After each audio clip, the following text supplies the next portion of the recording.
Good afternoon and welcome back to the shop. So it is the day before paint day. So I've cleaned out the garage.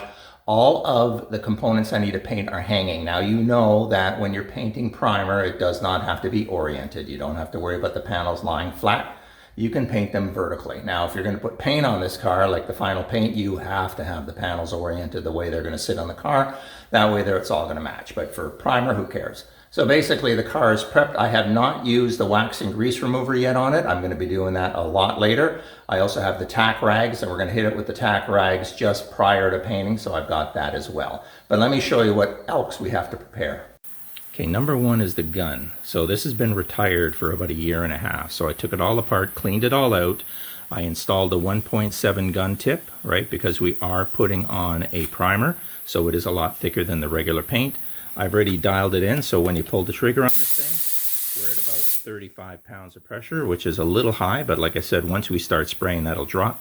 And of course, we have our water separator there. We also have a water separator on the compressor, so that is number one. Number two, I'm going with a full epoxy on this car. And the reason I'm doing a full epoxy is we have a number of surfaces on this car. I've got gel coat, I've got primer, I have old bodywork, I've got new bodywork. We have to put something that is going to stick to everything. So we are going with a full epoxy primer on this car. Once that epoxy primer is set up, we can then hit it with the standard stuff. This is the 2K urethane. This is a high build primer. That, of course, will sit on top of the full epoxy, but then that'll be my sanding layer. That'll be what I'm going to use to flatten this car. So before we paint tomorrow, the most important thing is the respirator. This is the same respirator I used when I painted the 68. I never had a whiff of paint smell.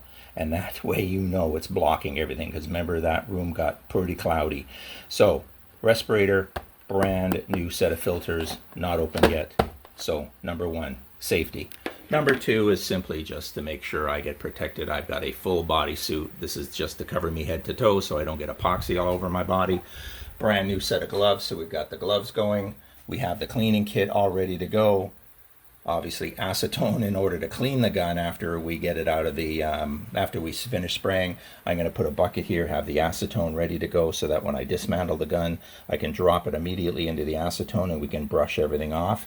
Because if you don't, this full epoxy will destroy your gun. And of course the finishing touch, tack rags. So once we have taken all of the grease and wax remover and we've wiped all of these panels down and cleaned them all off, the next thing we're going to do is just before we paint, I'm going to run through here with the tack rag.